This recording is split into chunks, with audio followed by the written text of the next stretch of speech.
truck, Meals on Wheels, and Drinks by Dial Drink. And I'm also really happy to mention that we are live on SlyMedia Productions Facebook page. So even after, you guys can go out, check out their page, and take a look at the videos. So I'm going to introduce the second speaker, someone I really look up to. She's a radio and television host, strategist, and an entrepreneur. She's the CEO and founder of Neko Incorporated. She's been in the game for quite a bit, though, and her career spans over about 10 years. She was the first journalist to interview the late Dr. Changirai, Chamisa, and Joyce Mujuru on an international platform. She's worked and has interviewed high-profile people, I'm pretty sure most of you know. And what I like about her is she's not just a TV radio personality, but she also has a very big heart, and she's involved with Zimbola Foundation and her Sister's Keeper. Ladies and gentlemen, help me welcome Ruvheneko.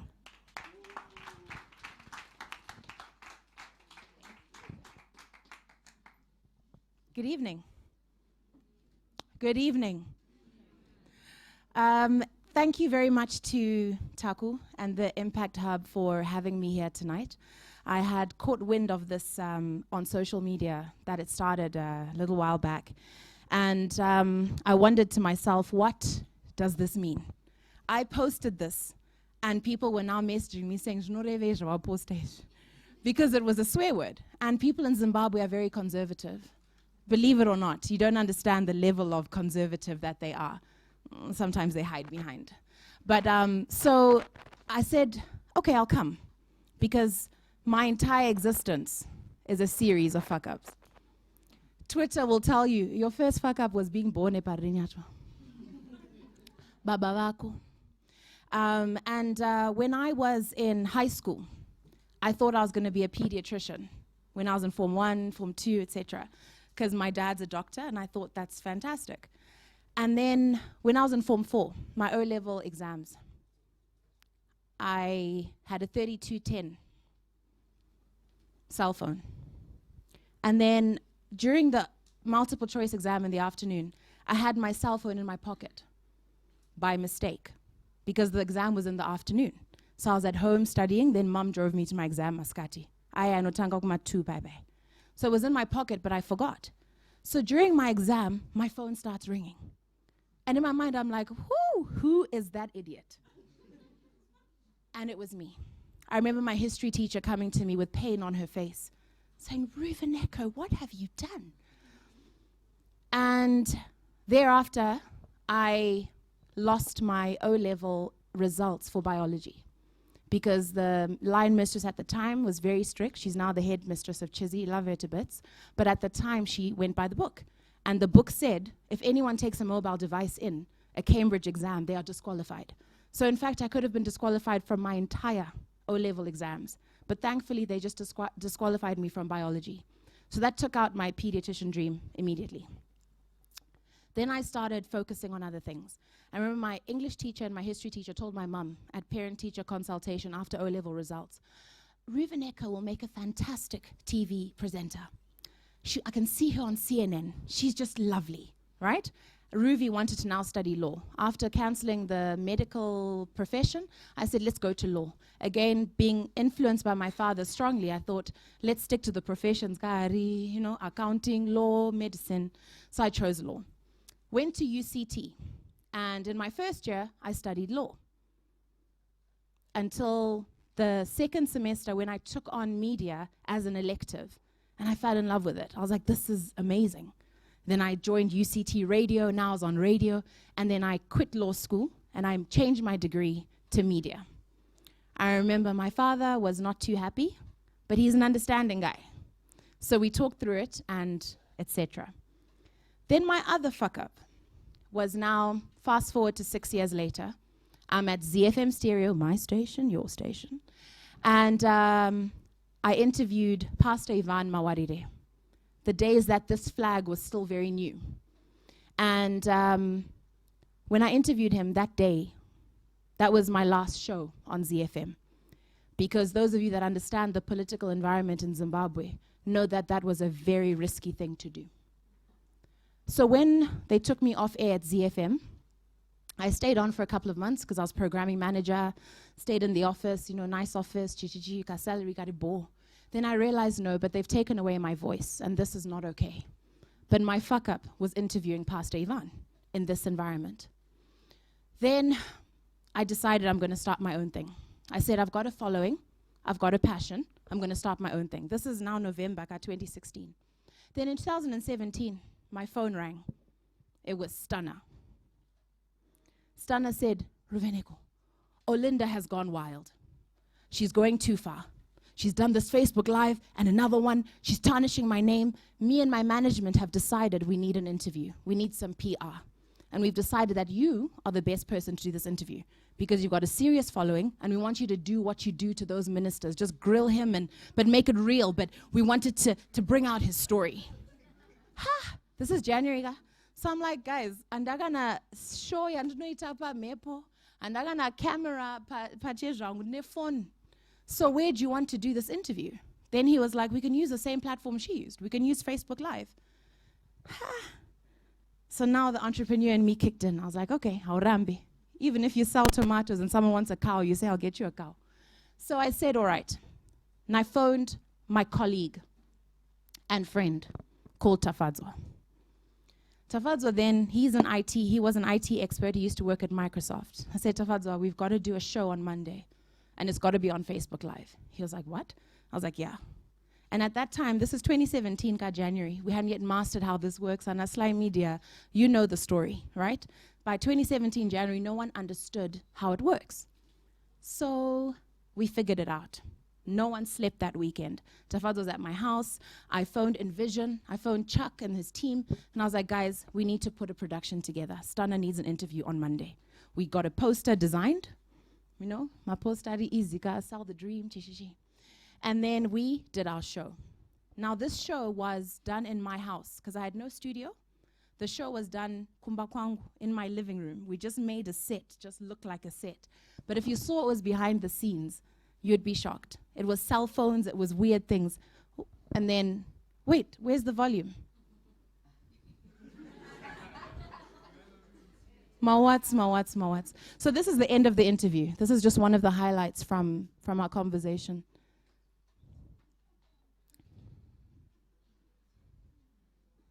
Are you able to play it with sound? Yo. So anyway, at the end of the interview, Stunner broke down. That's when I realized, so when I used to watch Oprah, this is what she did. TV. But it wasn't my intention. It was the ability to speak to somebody and speak to their heart. Stunner is, as you know, a gangster, a cool kid.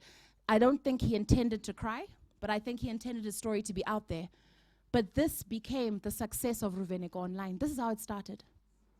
This was my first interview, and this is how it began. Next slide, please. Technology. Ranzi, what do I press? Huh? Skushande. Just do it for me, please. So then, so that was me now. Awkward, okay, do I hold him? What are you supposed to do? So eventually it ended, and there we have it. So then I decided, all right, this thing has momentum. There was viewership like I couldn't believe. People asking for the full interview. So I set up a YouTube channel, did the whole thing, and put it up. And then we said, all right, let's now do this as a business. So Tafadzwa, being an IT guy, got all the statistics out, pulled out the numbers. Then we started putting proposals together for clients. I think you've gone way far. I don't know if that's the order. Do next. I don't know. I'm not sure, but yeah, it's okay. So eventually, yes. So that was my first set for when we decided to now be serious. I said, all right, let's make this a business. I phoned Zilla. I'm sure you guys know Zilla, who does events. I called her and I said, Zilla, I'm going to do a TV show and I need you to support me. I don't have the money right now, but I need your help. And she came and she put this set together for me. Obviously the backdrop, so the backdrop I had built about 4 years before the show actually happened. In my mind, I always knew this TV show was going to happen. So it was stored at one of Shingimnyeza's buildings. He just stored it for me because he's my pastor. I go to his church. So I said, Doc, I've got this set. Where can I keep it? So he kept it for me, the billboards at the back, and then the set Zilla did. So that was my first show. Next slide, please. And then I interviewed this group of people. As you can see, Madam Boss there on the far left. She's someone who I always enjoyed. I was studying for my master's, and I just got to know her and called her in because I wanted to have a light element because I wasn't sure where the show was going. I didn't want to get into trouble again by interviewing these, people that are called to be starting the Arab Spring like Anapasta E. So I wanted to keep it light but serious. So then I had Kangube and, Maureen Chademaunga and Promise Mkwananzi, and we had a whole interview and we discussed, just Zimbabwe as young people. And then this is Tafadzwa. So Tafadz, this was the photo after that first interview, our first sort of selfie. And I remember that day thinking, wow, this is happening. It's actually happening. And then after that, I interviewed the famous Olinda. I brought her to do a clapback. And that interview was on Valentine's Day, I remember. But by that time, I must tell you guys, Amazon right now is celebrating 116% increase in their profits today. Amazon is the biggest online retailer in the world, and they are celebrating those profits. I then realized that there's money in digital, and there's money in online. This is as far back as 2017. So then I got people calling me from the diaspora, send it to money companies, saying, Ruvheneko, we want to advertise on your program. We've noticed you've got a big following. How do we slip in our adverts? So before Zuckerberg put on those rules about how to advertise, we killed it. We used the opportunity before all those rules came in, and we threw in adverts. So by Valentine's Day, I had jewelry companies, flower companies advertising on this show. They saw the advert for Olinda, they saw the interest, and they're like, Ruvheneko, we want to support. So my first shows were just sponsored. I literally had no money to pay for them, but the money came by itself. And money, ideas are the ones that lead the way for money. People say, I'm looking for money, but you need to set up a business, you need to set up you need to follow your idea and nurture it, and money will follow. So I'm telling you how big digital is and how important it is to do it well. So that was Olinda. And then the tweets started coming. Please read those, or I'll help you. Comrades, stop it. Hans Ruvheneko shut down the entire TB ward and turned it into a studio. Next tweet, Chiwanza. Why are 3 labs at Parirenyatwa Hospital available for Ruvheneko to turn into a studio, whether she pays or not? Why? Then Vimbiso, who runs the Multimedia Center, said, I am the head at UZ Multimedia and can honestly testify that Ruvheneko hired our studio and was paying for it. The studio is open to anyone who wants to use it, and it's housed at the medical school building, not in Pari Hospital. Those of you who might have been following me at the time knew how big this was. There was even newspaper articles about it. I had to do interviews about it because I was told by people who just decided. Like I told you, my first fuck-up being born at Parirenyatwa. They said, Mwanao yarkushandisa Parirenyatwa Hospital for her studios. Her father has cleared some hospital wards for her to use as a studio. And that's when I realized I'm not going to get offended by social media anymore, because it's actually fucked up. I said to myself, Ruvheneko, if you're going to achieve and if you're going to go far, just read it, eat the wheat, spit out the chaff. And this was a big learning curve for me, because it was my first attack where, as a passionate journalist, I was attacked for no goddamn reason. I was paying rent to use the Multimedia Center, a lot of rent, until eventually one of my colleagues who I used to work with at ZFM, called Dirk Viljoen, he used to do sport. He said, Ruvi, I've got a studio at the race course. Let me help you with your show. He believed in me. And he said, come through. Let's remove your set from there. Get out of there. Get out of the mess. I got you.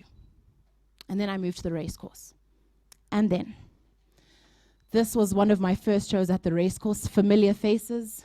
Adrian Tate, I believe he's now married. Sorry, ladies. Titan, Mwayolinda, and AC Lumumba. All right? So we had an interview with them. Adrian sang. Titan said his bit. AC and I had an interview about his political ambitions at the time, because that was after he had said, fuck you, to the president. So then I interviewed Dr. Joyce Mujuru. The build-up started, because now we're in a proper studio. Now I can call an audience. I used to let people sign up. Come and participate. So we started, and the momentum was just amazing. And I don't know how it happened, but it can only be God. So next, my famous interview with Joseph Chinotimba. And I'm sure all of you have seen the meme that goes, uyu, anorwara, uyu. That was from this interview. And that day, Temba Mliswa didn't show up because Temba is Temba. And who knows why he didn't come, many political reasons, who knows. But he didn't come. So it was just me and Mr. Chinotimba, and I thought to myself, Jesu. I remember sitting in the interview, we started this close to each other. By the end, I was like over here. Because that was the night he said to me, Iwewe, chero, dai wango snow one ikwewe, ndakuisa mkadzi wechi number 5. And inina ndinabasa nekuti ndakagumira pa form 1, njere dzangu ndinadzo. You know, so he was very entertaining, but was also raining as he was speaking. So I just shifted along, you know. So that was the I hope your sound is working now, so we can play. All right. It's not.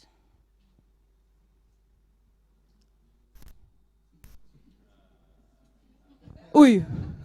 I know what Uyu. I know what because start it again. Thank you. Because sometimes people don't know the context of what I'd asked. Some people always like, so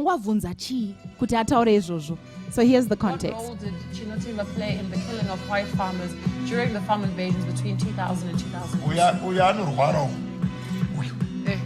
He's bloody. Why? Because he deep evidence. Evidence. I hearsay. Yeah. So that was that interview. Someone had written about the white farmers and how he was claiming he was not involved in the farm invasions, and then the question came through. And then Standard Chartered. This is an event that I did. This is how digital is so powerful.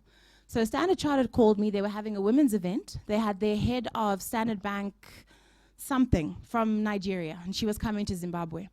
And they said, Ruvheneko, we want you to be the MC, and we also want you to put the event live on your Facebook. I was like, on my Facebook? What's up? You know, I was shocked.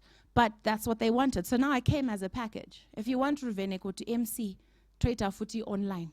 Daifonra nengana SlyMedia, na 263 chat, to wirana, because I didn't have a crew. I wasn't at that level yet. And we just team up and do that. So this is how the online became a thing. We're still getting to the failure, don't worry. This is all the good stuff, the stuff you see on Instagram, the stuff we tweet about. We're not yet at the actual colossal fuck up. Then, this was our first trip to Nyanga with my crew. Money was flowing, takaita my hoodie, my mugs, my t-shirt, you know, so this was my core team. Jeff Murembichi, he was at ZFM with me. Now he's on Capital, he does sport. And Tafadzo again, over there, behind me. He was doing my digital. Basically, he did the proposals. After every show, he'd pull out the stats, these are the numbers, and we'd go sell dreams to clients. Not even dreams, but facts. And say, this is the viewership of Ruvheneko Online. If you want to reach 60,000 people in 48 hours, this is the platform to use. And that's just for Facebook. Then we also put it on YouTube, because there's people like my father who don't have Facebook, but they want to watch it, so they have a YouTube link. So we made sure all our shows were both on Facebook and on YouTube. And then, right, so where I messed up, I've since learned that a business is not about the people. A proper business survives beyond the people. That if somebody worked at Microsoft in 2010 and they're not there anymore, Microsoft is not going to fall apart. I was raised where I bank my life on loyalty. My parents have had the same maid since my brother here was in my mother's stomach, okay? So that's about 34 years. You're that old. 34 years, right? Well, you were mom was pregnant. Yeah. So 34 years, right? My mom was carrying, that's Kumba. That's my household. That's how I was raised, to think, keep your help, take care of them. They're your people. Totovati my nanga, because ndi moms. I can't even call her by her first name. It just doesn't work. And then Kubasa. I then joined ZFM, where my boss at the time, Super, used to also bank things on loyalty. For months, We started the station, we weren't paid. You know, it was one of those, just follow the vision, believe the dream, and we all caught on to it and we did it. And we did things because we were loyal. And I now learned after the Ruvheneko Online collapsed, the reason why it collapsed, it's not because it wasn't working. It was brilliant. It was, I was at the top of my game at that time. It was almost a FU to ZFM for firing me. I can do Ruvi without you. But then Tafadzwa died in a car accident. And that's when I realized that, oh dear, I put too much dependency on person and not enough input in systems. Had I had systems in Ruvheneko Online that allowed for Tafadzwa to be sick or dead, that the show would carry on. But Tafadzwa was carrying the role of almost 3 people. And I now had to hire 3 people just to fill his shoes. And I couldn't do it. And being in the media space, you live a life where you always have to show up. You have to look the part. You go anywhere, hey, you never know what's going on inside. When you go on radio, no one cares that your Mainini died last night. No one cares that your father is in court.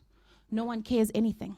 You just have to show up because all of you guys are tuning in at 7 p.m. to listen to the show. My personal life and my issues don't matter to you. That's what you sacrifice as a media personality. You sacrifice your soul because you then have to put a face every goddamn day. Whether you're going to Bon Marché, there's going to be that mother, Ruvi, my daughter loves you, photo. Even though you're like low-key in a hoodie and sneakers and just trying to get like some gin and tonic so you can go have your weekend, you know, that is what happens. So it's not easy to decide to remove the socialist side of your business and focus on the capitalist side. As a capitalist, it's business. Tafadzwa died, let's replace him, right? But my fuck up was to depend so much on person that when he went, I just didn't have the will to go on. I didn't. And the other people that worked for me were not as loyal as he was. They were not working until 2 a.m. making sure that my show was good or that the proposal for UN was ready. And I felt let down. So when I buried him, I buried the show. Because I was like, you know what? This is not going to work. And I remember speaking to his family at the funeral, and they're like, no, we want you to go on. You guys are doing so well. He'll be happy. Do it for him. And I'm like, sounds good, but try do it. So at the time also, that same year, I got divorced. Yes, I was married. I can see some shocked faces. I know my personal life, I do keep very personal, but I got divorced that year. And so now you're a single woman, and you've got bills, you've got life, you've got things to do. And so I thought to myself, you know what? Instead of trying to keep this entrepreneurial hustle where my soul is dead, let me just get a job. And at that time, Zim Papers had been courting me for a while, saying, come. And then eventually, I joined Zim Papers, just because I needed the security, as any young woman my age would, where you want a salary coming in every month. You want to be able to take care of yourself. You're not trying to become a slave queen or have a sugar daddy. You're trying to live your life. And I made a practical decision. I made a financial decision. And I said, I'm going to join Zim Papers. They're offering me a very good package, and I'll be on their radio shows, and I'll get my brand back. And I can just make sure that my salary comes every month. I've got no issues. Rent paid, car sorted, medical aid, funeral plan sorted. So that's what I did. So that was another fuck up. The first was choosing a person over systems.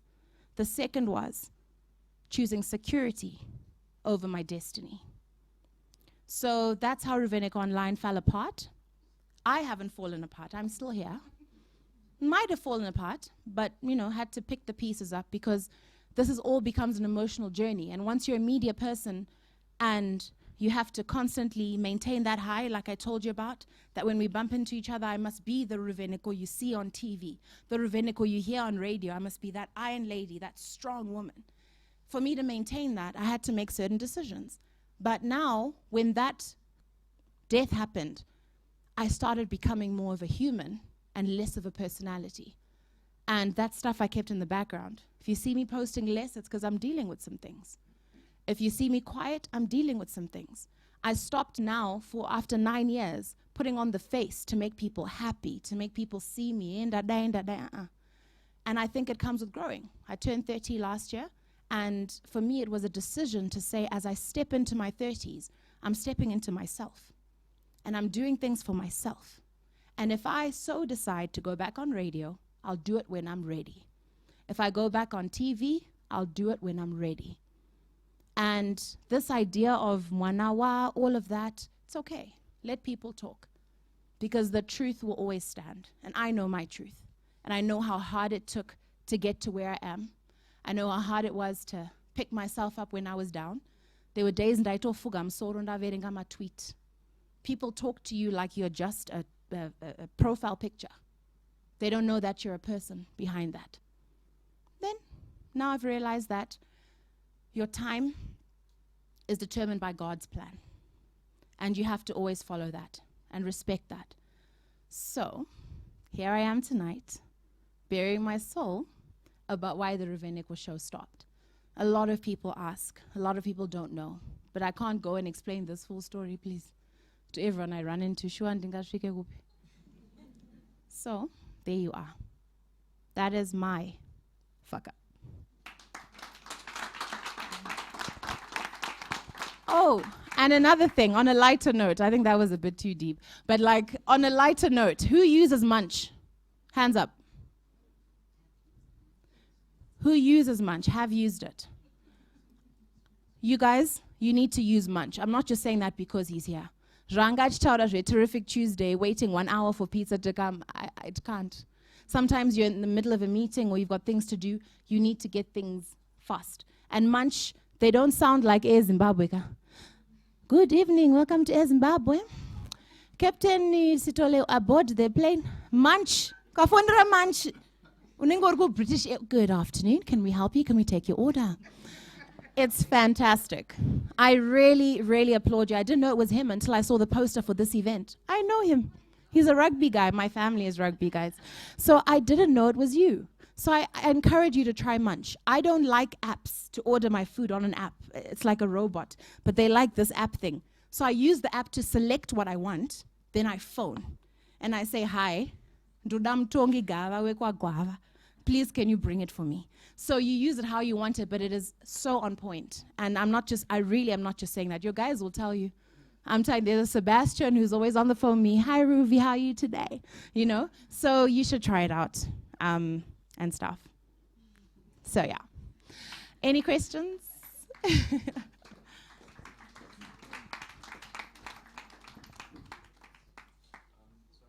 We only have time for about 2 questions.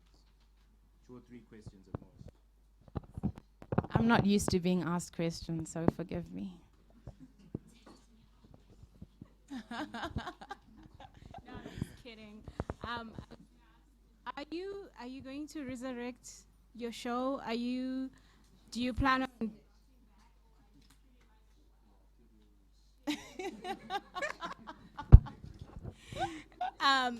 that? And my other question was, do you really think that, I mean, I know you were joking and some of the stuff you say, but do you really think that what got you fired was a fuck up? Because I think they fucked up.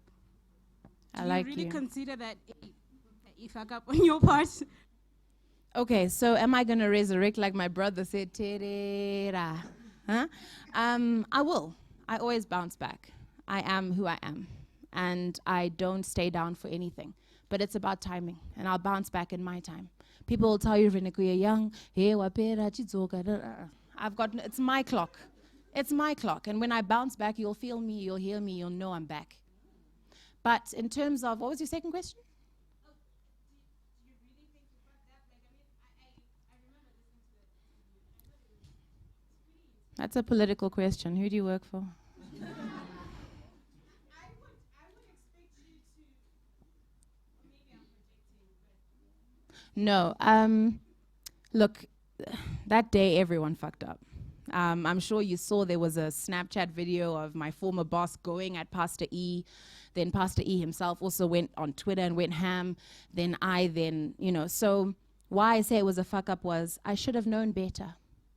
I should not have been so naive to think that Zimbabwe is ready for free and fair media. So I do own the fuck up. because I should have known better. But as a trained journalist who was practicing, I did nothing wrong. There are no ethics that I broke. There are no rules that I broke. I gave a voice to someone who had a story to tell, and I did nothing wrong. And I'll maintain that story.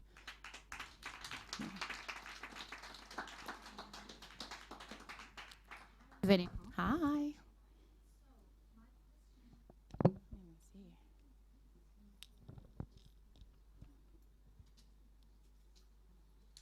Just speak. So you spoke about the talk you would get on Twitter and how people would address you and speak to you as though you were nothing but a profile picture. And I can that came from isolated events. What kind of support system do you need, and how do you pick it?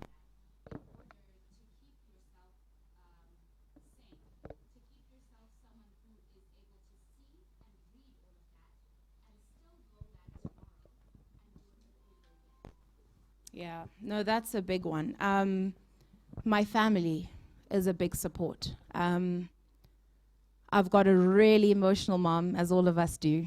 She used to watch the Facebook shows and be like, "Maiwe, mwanangu, Chico, nay, Chico, oh, tadzirei."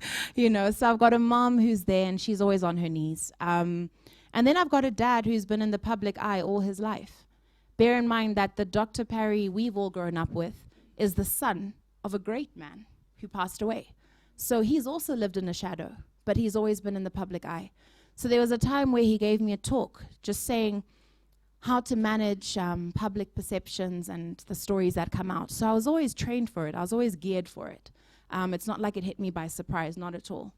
He warned me. He said, it's going to get dirty, it's going to get ugly.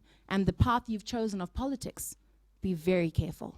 Not like, oh, you're going to get killed or disappear, which he should have warned me about. But just, you know, a level of jubate, you know, and understand that people will be people and you can't please everybody. So yeah, and then now as we've sort of, technology has come together, we have WhatsApp groups with my family, my brother here, thank God he moved back to Zim. He will always give me his opinion and his advice, and he'll say, don't respond. You know, he's a guy, he's thuggish, you know, he plays Zim rugby, he's like, what, you know? So he doesn't care for what people say or think, and he'll just always advise me to keep my head. He'll say, don't respond. There's not a day he's ever told me to clap back to people on Twitter. And we're so close, we're 2 years apart. And so that kind of advice and support helps you keep your head, because when you're now at home by yourself and you're reading these tweets, you can lose it a bit. You can be like, oh, but don't talk to me like that. You don't know me, you know, and it's possible to do that, but we're just not that family. We've always been raised to be humble and to be respectful and to just understand that people will be people. And yeah, that they think you own Parry Hospital, but we don't own it. It was named after a grandfather who deserved the honor because he was the first black doctor in Zimbabwe. Simple. I'm not responsible for Ward D or casualty not having gloves. That's not my portion. I just happen to be born of that descent. So it's about keeping each other together as a family and understanding who you are and knowing that people will always talk. Yeah. Good.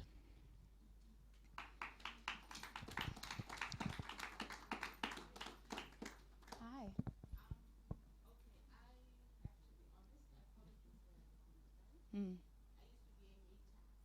Were you one of those on Twitter?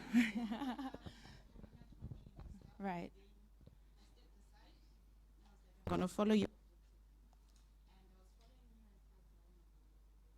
Right. Mine is not a question.